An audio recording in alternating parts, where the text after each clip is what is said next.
எல்லோருக்கும் வணக்கம். இதுக்கு முன்னாடி நான் சேப்பங்கிழங்கு வறுவல் வீடியோ போட்டிருந்தேன். அது எல்லாருக்கும் பிடிச்சிருந்துச்சு. அது நல்ல வரவேற்பு இருந்தது. அந்த மகிழ்ச்சியில் நான் ஒரு இனிப்பு செய்யலான்னு நினைக்கிறேன். பாதுஷா செய்யலான்னு எல்லா பொருளையும் எடுத்து வச்சுருக்கேன். 1/2 கிலோ சுகர், 1/4 கிலோ மைதா மாவு, 100 கிராம் நெய், பேக்கிங் சோடா 1/2 டீஸ்பூன், 1 சிட்டிகை சோடா உப்பு, 1/2 டீஸ்பூன் ஏலக்காய் பவுட்ரு, 1/2 டீஸ்பூன் ரோஸ் வாட்ரு. இவ்வளோதான் இந்த பொருட்களை வச்சு நம்ம செய்ய போகிறோம். இதை எப்படி ஈஸியாக செய்கிறதுன்னு பார்க்க போகிறோம். இப்போ இந்த மாவை ஒரு பாத்திரத்தில் போட்டுக்கலாம்.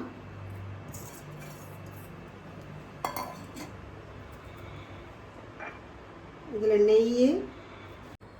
நெய் போட்டாச்சு. சோடாப்பு, பேக்கிங் சோடா. இந்த நெய்யிலே நல்லா முதல்ல பிசைஞ்சுக்கணும்.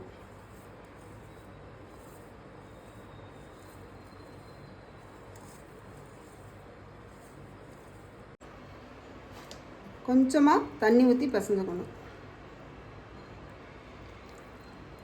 இது நம்ம சப்பாத்தி மாவு பதத்துக்கு பிசைஞ்சுக்கணும்.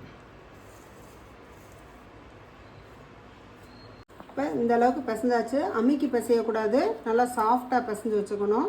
இதை அப்படி ஒரு 1/4 மணி நேரம் ஊற வச்சுக்கலாம். ஒரு துணியை போட்டு அப்படி மூடி வச்சு 1/4 மணி நேரம் ஊற வச்சுக்குவோம். இது ஊறுற நேரத்தில் நம்ம பாகு காய்ச்சிக்கலாம். 1/2 கிலோ ஜீனி எடுத்து வச்சுருந்ததில் அதில் பாகு காய்ச்சிக்கலாம். இப்போ நம்ம பாகு காய்ச்சிக்க போகிறோம்.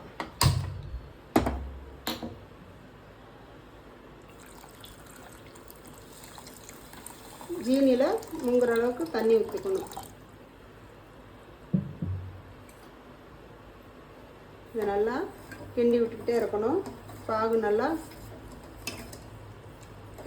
ஜீனி நல்லா உருகி வரணும். இதில் கொஞ்சம் ஏலக்காய் பொடி சேர்த்துக்கணும். நம்ம எடுத்து வச்சுருந்த ரோஸ் வாட்ரு ஒரு 1/2 ஸ்பூன் சேர்த்துக்கிட்டாச்சு. இந்த பாகு இப்போ ரெடி ஆயிடுச்சு. கம்பி பதத்துக்கிட்ட வந்துடுச்சு. இதை இப்போ நம்ம இறக்கி வச்சுருவோம். அடுத்தது ஒரு கடாயை தூக்கி வச்சு அதில் எண்ணெய் கொஞ்சம் ஊற்றி எண்ணெயை காய விடுவோம்.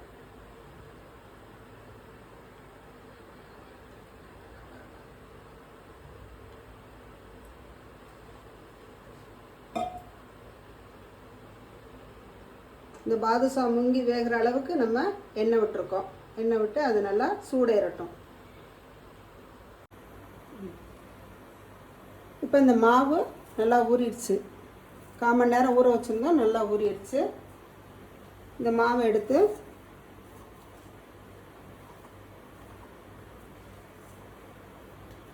இப்படி நல்லா உருட்டிக்கணும்.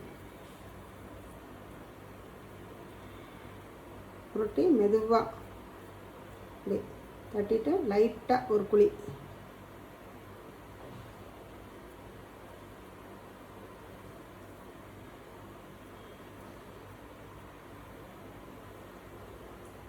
இந்த மாதிரி எல்லாத்தையும் மொத்தமாக எடுத்து வச்சுக்கணும்.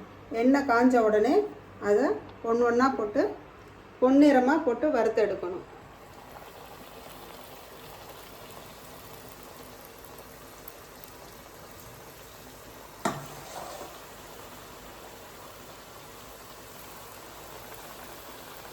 அடுப்பை சிம்லேயே வச்சுக்கோங்க.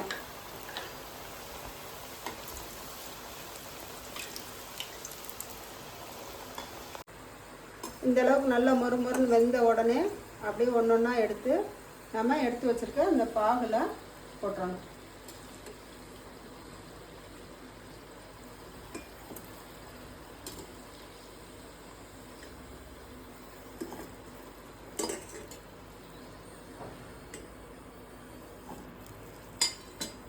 பாகில் போட்ட உடனே இதை நல்லா அமுக்கி விடணும். 2 சைடும் நல்லா அந்த ஜீனி பாகு உள்ளே போகிற அளவுக்கு திருப்பி விட்டு அமுக்கி விடணும். இப்போ இந்த பாதுஷா வந்து 10 நிமிஷம் ஊற வச்சு எடுத்தாச்சு. இதை நீங்கள் உங்கள் வீட்டில் இதே மாதிரி செஞ்சு பார்த்துட்டு சாப்பிட்டு பார்த்துட்டு எங்களுக்கு கமெண்ட்டில் சொல்லுங்கள். இந்த வீடியோ பிடிச்சிருந்தால் லைக் பண்ணுங்கள், ஷேர் பண்ணுங்கள், சப்ஸ்கிரைப் பண்ணுங்கள். நன்றி, வணக்கம்.